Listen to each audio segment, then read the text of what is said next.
Guys, once again welcome to my YouTube channel knowledge Adda. तो आज के वीडियो में हम लोग एक न्यू चैप्टर स्टार्ट करने जा रहे हैं जिसका नाम है कोलाइडल स्टेट। और लिक्विड स्टेट चैप्टर हम लोग कंप्लीट हो चुका है, सारे वीडियो प्लेलिस्ट में मिलेंगे। सॉलिड स्टेट चैप्टर का भी वीडियोस बन चुके हैं guys, BSc first year physical chemistry के प्लेलिस्ट में आप लोग चेक करो, उसका लिंक मैंने नीचे डिस्क्रिप्शन बॉक्स में डाल करके रखा हुआ है। BSc first year physical chemistry के हमारे समथिंग 3 यूनिट कंप्लीट हो चुके हैं, सारे वीडियो आप जो है वो देख सकते हो लिंक में क्लिक करके। तो चलिए स्टार्ट करते हैं आज का टॉपिक जिसका नाम है कोलाइडल स्टेट।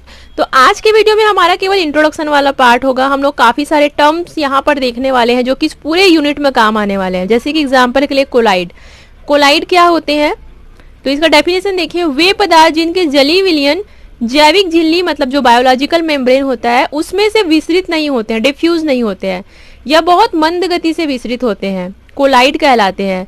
जैसे कि स्टार्च, गोंद, जिलेटिन, एल्बुमिन इत्यादि। तो यहाँ पे जो मैंने एग्जाम्पल लिखा हुआ है उससे आप लोग थोड़ा सा रिलेट कीजिए।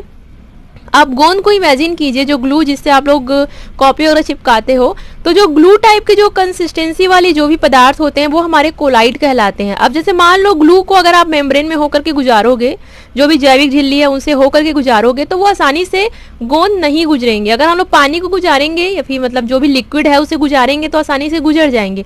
लेकिन अगर आप लोग गोंद को किसी झिल्ली में से होकर के गुजारोगे मतलब बायोलॉजिकल मेम्ब्रेन से, तो वहां से फिर वो नहीं गुजरेंगे। तो उस टाइप के जो कंसिस्टेंसी वाले पदार्थ होते हैं वही हमारे क्या कहलाते हैं, कोलाइड कहलाते हैं। देखो कोलाइड जो है वो ग्रीक भाषा से लिया गया है। कोला का मतलब होता है ग्लू, और यहाँ पे देखो आइड्स का मतलब होता है तरह, मतलब गोंद की तरह जो दिखने वाला पदार्थ होता है। फिर गोंद की तरह जो गुण वाले पदार्थ होते हैं उसको हम लोग कोलाइड कहते हैं। एग्जाम्पल के लिए एल्बुमिन और जिलेटिन और स्टार्च, तो ये सब क्या होते हैं, कोलाइड कहलाते हैं। आगे हम लोग बहुत सारे एग्जाम्पल देखेंगे। जैसे जैसे आप लोग चैप्टर को पढ़ते जाओगे, कोलाइड का मतलब धीरे धीरे आप लोगों को समझ में आते जाएगा कि ये आखिर क्या है। तो एक सिंपल सा डेफिनेशन कोलाइड का लिख लेना गाइस, कि वे पदार्थ जिनके जलीय विलयन किसी मेम्ब्रेन में से विस्तृत नहीं होते हैं, डिफ्यूज नहीं होते हैं बट वो बहुत मंद गति से होते हैं, कोलाइड कहलाते हैं। क्लियर हुआ आपको? तो गोंद जैसे मतलब पदार्थ होंगे वो कोलाइड कहलाएंगे। मतलब गोंद, अब देखो ये एकदम प्योर लिक्विड में भी नहीं आ रहा है, हम गोंद को लिक्विड तो कह सकते हैं बट एकदम जैसे हमारा वाटर होता है ना वैसा लिक्विड नहीं है गोंद। और ये एक प्रकार से सॉलिड में भी नहीं आ रहा है क्योंकि ठोस भी नहीं है ज़्यादा और एकदम ज़्यादा लिक्विड भी नहीं है। तो एक प्रकार से देखा जाए तो बीच की जो अवस्था होती है ना उससे ही हम लोग कोलाइड कहते हैं। मतलब जो गोंद चिपचिपा लसलसा टाइप से पदार्थ जैसे जो कंसिस्टेंसी होती है वही हमारा कोलाइड कहलाता है। आगे हम लोग बहुत सारे एग्जाम्पल देखेंगे। तो चलिए हम लोग और भी देख लेते हैं यहाँ पर क्या क्या कहा गया। और देखिए वास्तविक विलयन ट्रू सॉल्यूशन, यह एक समांगी होमोजेनियस मिश्रण होता है जिसमें विलेय सॉल्यूट पदार्थ और विलायक को मतलब सॉल्वेंट के कणों का आकार लगभग एक सा होता है। अब देखो विलेय और विलायक क्या होता है, विलेय और विलायक। एग्जाम्पल के लिए आपके पास गिलास में पानी है, आप लोग कल जो गिलास में पानी लिए हो, ग्लास में जो पानी लिए हो, वाटर लिए हो, बहुत ज़्यादा लिए हो, फुल एक गिलास पानी लिए हो, तो जो वाटर है वो आपका विलायक कहलाएगा, सॉल्वेंट कहलाएगा। क्लियर हुआ? अब आप उसमें क्या करोगे, 1 चम्मच नमक को डाल दोगे। तो जो आप लोग 1 चम्मच नमक को डाल रहे हो वो क्या कहलाता है, आपका विलेय कहलाता है, जिसको हम लोग सॉल्यूट कहते हैं। विलायक क्या हुआ, आपका पानी हुआ। तो विलायक हमेशा वो होता है जो ज़्यादा होता है, जो अमाउंट में ज़्यादा होता है। अब देखो नमक और पानी का कंपेयर करोगे तो पानी हमारे पास ज़्यादा है तो वो क्या हुआ, विलायक हुआ। नमक हमारे पास कम है, क्या हुआ, विलेय हुआ। नमक को हम लोग किस में घोल रहे हैं, पानी में घोल रहे हैं, मतलब विलेय को विलायक में क्या किया जाता है, घोला जाता है। यहाँ तक क्लियर हुआ आपको? इनके कणों को आंखों से नहीं देख सकते क्योंकि इनके कण अति सूक्ष्म होते हैं। मान लीजिए आपके पास जो ग्लास है उसमें आप लोगों ने नमक को घोल दिया, नमक को अच्छे से आप लोगों ने पूरा मिक्स कर दिया। अब आप बता सकते हैं क्या कि नमक के जो कण हैं वो कहाँ पर हैं? क्योंकि जो नमक है जब अपने हाथ में आप लोगों ने रखा था तो आप अच्छे से नमक को देख रहे थे कि हाँ ये वाइट कलर का है, नमक है, इसमें चूर्ण है, अच्छे से हमको दिखाई दे रहा था। लेकिन जैसे हम लोग उसको पानी में घोल दिए हमको वो दिखाई नहीं दे रहा है, वो पूरा क्या हो गया, घुल गया। तो यहाँ पे वही कहा जा रहा है कि जो वास्तविक विलयन होते हैं, जो ट्रू सॉल्यूशन होते हैं, और ये जो मैं नमक पानी जो बताई ना सॉल्ट वाटर, वो एक प्रकार का ट्रू सॉल्यूशन होता है। ट्रू सॉल्यूशन वे सॉल्यूशन होते हैं जिनके मॉलिक्यूल को हम लोग खुली आंखों से नहीं देख सकते हैं और इनको देखने के लिए सूक्ष्मदर्शी की आवश्यकता हो सकती है। तो इस प्रकार के जो पदार्थ होते हैं वो ट्रू सॉल्यूशन कहलाते हैं, जैसे कि salt water, salt plus water, या फिर नमक का पानी आप लोग लिख सकते हो। और भी बहुत सारे एग्जाम्पल है ट्रू सॉल्यूशन के, जैसे कि शक्कर पानी, पानी में भी शक्कर को घोल दो, फिर पता चलेगा क्या कहाँ पे शक्कर के कण है, वो तो पूरा घुल गया। तो ये सब क्या होते हैं, ट्रू सॉल्यूशन होते हैं, वास्तविक विलयन होते हैं, जिनमें घुलने के बाद हम उनके कणों को अपने आंखों से नहीं देख सकते हैं, क्योंकि वो आयनों में क्या हो जाते हैं, विभक्त हो जाते हैं। NaCl को पानी में डालोगे Na+Cl- आयन बन जाएंगे, तो फिर आयनों को देख पाना मुश्किल है अपने आंखों से, नहीं। तो चलिए वास्तविक विलयन समझ में आया, जिसमें पूरा मॉलिक्यूल ये सब क्या हो जाते हैं, घुल जाते हैं।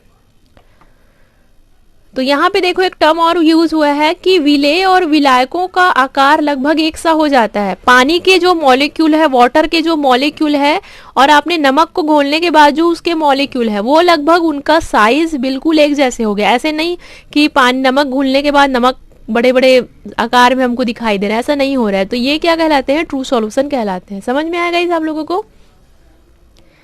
तो एग्जाम्पल सोच सोच के आप लोग रिलेट कीजिए, पूरा चैप्टर वही है, आपको सिर्फ सोचना है इस चैप्टर में, और सोच सोच के आपको याद करना है। एक बार अगर आप लोग समझ के इसको याद करने की कोशिश करोगे ना, तो एग्जाम में अगर भूल भी जाओगे तो भी याद किए रहोगे वो। अगर एग्जाम्पल याद आ गया तो अपने मन से भी लिख सकते हो। अब सेकंड नंबर देखो, निलंबन। सस्पेंशन क्या कहलाता है। मान लीजिए आपके पास एक बाल्टी है, बाल्टी में पानी भरा है, अब उसमें क्या कर दोगे आप लोग, रेत मिला दोगे। अब क्या होगा, अगर बाल्टी के पानी में रेत मिला दिए तो क्या होगा, रेत के जो कण है वो घुल जाएंगे क्या, नहीं घुलेंगे, क्योंकि रेत के कण बहुत ही क्या होते हैं, बड़े बड़े होते हैं। वो जो रेत के कण हैं वो बाल्टी के नीचे पे आकर के बैठ जाएंगे। अब आप उस रेत के कण को आसानी से अपनी आंखों से देख सकते हो। पहले क्या हो रहा था, जो ट्रू सॉल्यूशन था उसमें हम लोग नमक को घोलने के बाद आप नमक के कणों को देख पा रहे थे क्या, नहीं। लेकिन सस्पेंशन में क्या होता है, निलंबन में क्या होता है, हम लोग जो हमारे विलेय होते हैं, विलेय के कण इतने बड़े बड़े होते हैं कि जब हम लोग उसे विलायक में डालते हैं, मतलब जब हम लोग रेत के कण को पानी में डालते हैं, तो विलेय के कण को हम लोग आसानी से अपने आंखों से देख सकते हैं। तो देखो क्या है, यह एक विषमांगी मिश्रण होता है जिसमें विलायक के कणों का आकार बहुत कम होता है। अब देखो पानी में हम लोगों ने क्या घोला हुआ है, रेत घोला हुआ है, तो मॉलिक्यूल, वाटर के मॉलिक्यूल, पानी का जो अणु है उसका साइज तो बहुत छोटा है, लेकिन जो आपने विलेय घोला हुआ है वो बहुत बड़ा बड़ा है, जबकि विलेय का आकार काफी बड़ा होता है। विलेय क्या है, रेत है, तो रेत तो बड़ा ही होगा। रेत को हम लोग अपने आंखों से भी देख रहे हैं, सूक्ष्मदर्शी की हमको नीड ही नहीं है। तो इन कणों को आंखों से भी क्या कर सकते हैं, देखा जा सकता है, जैसे कि रेत और सो गाइस अभी तक हम लोगों ने क्या क्या समझ लिया, कोलाइड समझ लिए, कोलाइड मतलब गोंद समझ ही गए हो आप लोग, और वास्तविक विलयन नमक पानी वाला सोच लेना, और निलंबन मतलब पानी में रेत को डालेंगे, ये वाला थोड़ा याद कर लेना। अब चलो हम लोग नेक्स्ट टर्म देखते हैं जो है कोलाइडी विलयन। कोलाइडी विलयन क्या होता है, यह भी विषमांगी मिश्रण होता है जिसमें विलेय के कणों का आकार 10 से 1000 एंगस्ट्रॉम के मध्य या 1 nm से 100 nm के मध्य, और विलायक के कणों का आकार 10⁻⁷ सेंटीमीटर या फिर 1 एंगस्ट्रॉम होता है। देखो ये भी एक प्रकार का विषमांगी है, जैसे कि हम लोग निलंबन में पढ़े थे ना, सेम वैसा ही है। यहाँ पर जो विलेय के कण है वो उनका आकार भी काफी ज्यादा बड़ा होगा। कोलाइडी विलयन जैसे कि आप लोग समझ रहे हो ना, मान लीजिए गोंद को आप लोग पानी में घोल दो, तो फिर क्या उसका जो कंसिस्टेंसी रहेगा आप लोग समझ सकते हो। कोलाइडी विलयन, कोलाइड हमारा क्या था, गोंद था। कोलाइडी विलयन कैसे बनाते हैं, पानी में क्या करना है, कोलाइड को डालना है, तो कोलाइडी विलयन समझ गए आप लोग। यहाँ पे कोलाइडी विलयन में कहा जा रहा है कि विलेय का कणों का आकार 10 से 1000 एंगस्ट्रॉम तक हो सकता है, और विलायक के कणों का आकार 10⁻⁷ या फिर 1 एंगस्ट्रॉम तक से कम होता है। क्लियर हुआ। तो ये है कोलाइडी सॉल्यूशन, तो याद कर लेना गाइस ये सबको। अब देखो कोलाइडो की प्रवस्थाएं, फेस ऑफ कोलाइड। कोलाइडी विलयन एक विषमांगी तंत्र होता है जिसमें 2 समांगी प्रवस्थाएं होती है। पहला है परिक्षेपण माध्यम, जिसको हम लोग कहते हैं डिस्पर्सन मीडियम, और सेकंड नंबर का है परिक्षिप्त प्रावस्था, जिसे हम लोग कहते हैं डिस्पर्स्ड फेस। तो चलिए दोनों को देखते हैं।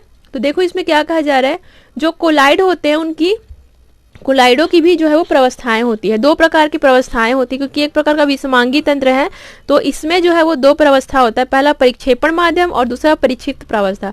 ये दोनों जो टर्म्स हैं उसको अच्छे से समझ जाना गाइस, क्योंकि इसके बाद जो भी मैं आप लोगों को पायल्स, जेल, सॉल ये सब बताने वाली हूँ ना, वो पूरा इसी पे बेस है। वहाँ पे मैं आपको बार बार ये नहीं बताऊंगी कि परिक्षेपण क्या है, परिक्षिप्त क्या है, यही सब आपको वहाँ पे आगे पढ़ना है। तो चलो देखते हैं। परिक्षेपण माध्यम में जो वस्तु वितरित होती है उसे परिक्षिप्त प्रावस्था कहते हैं। सिंपल से एग्जांपल दे रही हूँ, जैसे मान लीजिए परिक्षेपण क्या होगा, पानी में हम लोगों ने गोंद को डाल दिया, क्लियर हुआ। तो पानी क्या है आपका, वाटर क्या है, परिक्षेपण माध्यम है, और गोंद को हम लोग डाल रहे हैं वहां पर, तो वो क्या है, परिक्षिप्त प्रावस्था। या फिर गोंद नहीं तो आप लोग नमक को ही ले लो। तो अगर हम लोग पानी में नमक को डाल रहे हैं तो हमारा जो ज़्यादा अमाउंट में रहेगा ना, जिसमें हम लोग जिस चीज़ को घोलने वाले हैं वो परिक्षेपण माध्यम कहलाता है, और जो घुलने वाला है वो परिक्षिप्त प्रावस्था कहलाता है। दोनों समझ में आया। अतः कोलाइडी विलयन परिक्षिप्त प्रावस्था तथा परिक्षेपण माध्यम का बना होता है। तो परिक्षेपण माध्यम के कणों का आकार, मतलब जो भी एग्जाम्पल के लिए पानी हम लोग ले रहे हैं, तो देखो इस हम लोग हमेशा पानी और यही सब नहीं लेंगे, और भी बहुत सारी चीज़ है जो हम लोग ले सकते हैं, बट क्योंकि सबसे इजी वाटर का ही एग्जाम्पल होता है, इसलिए बार बार मैं आप लोगों को वाटर का ही एग्जाम्पल यहाँ पे बता रही हूँ। बट जरूरी नहीं है आगे हम लोग पढ़ेंगे तो वाटर को ही हम लोग लेंगे, है ना। तो परिक्षेपण माध्यम के कणों का आकार 1 एंगस्ट्रॉम होगा। जैसे पानी, वाटर के मॉलिक्यूल का जो साइज की बात हो रही है तो ये 1 एंगस्ट्रॉम से कम हो सकता है, लेकिन क्योंकि परिक्षिप्त प्रावस्था के कणों का आकार यहाँ पे ज्यादा है, 10 एंगस्ट्रॉम से लेकर के 1000 एंगस्ट्रॉम तक है ना। तो यहाँ पे हम लोग, क्योंकि पानी क्या होता है, बहुत ही मतलब पानी के मॉलिक्यूल बहुत ही छोटे छोटे होते हैं जिसको हम लोग नहीं देख सकते, लेकिन ये जो परिक्षिप्त अवस्था में जो परिक्षिप्त प्रावस्था में जो भी हम लोग डालेंगे उनके कणों का आकार बहुत ज्यादा रहेगा। तो दोनों समझ में आया। एकदम सिंपल भाषा में कहूँ तो ये क्या है, परिक्षेपण माध्यम क्या है, विलायक है, और परिक्षिप्त प्रावस्था आपका विलेय है। लेकिन कोलाइडी के लिए इसे दो फेस में बताया गया है, डिस्पर्सन और डिस्पर्स्ड। तो थोड़ा सा आप लोग इसको देख लेना। तो ये पूरा हमारा केवल इंट्रोडक्शन पार्ट ही है इस चैप्टर के लिए। अब चलिए आगे के हम लोग और टॉपिक देख लेते हैं, मतलब इससे रिलेटेड।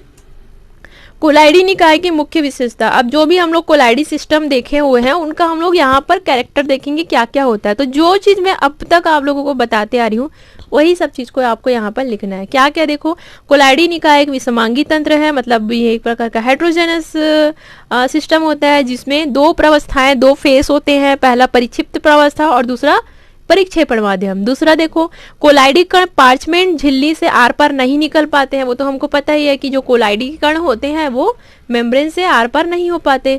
कोलाइडी कण धनावेशित ऋणावेशित हो सकते हैं, पॉजिटिव चार्ज भी हो सकते हैं और ये निगेटिव चार्ज भी हो सकते हैं। कोलाइडी कण माइक्रोस्कोप से भी नहीं दिखाई पड़ते हैं।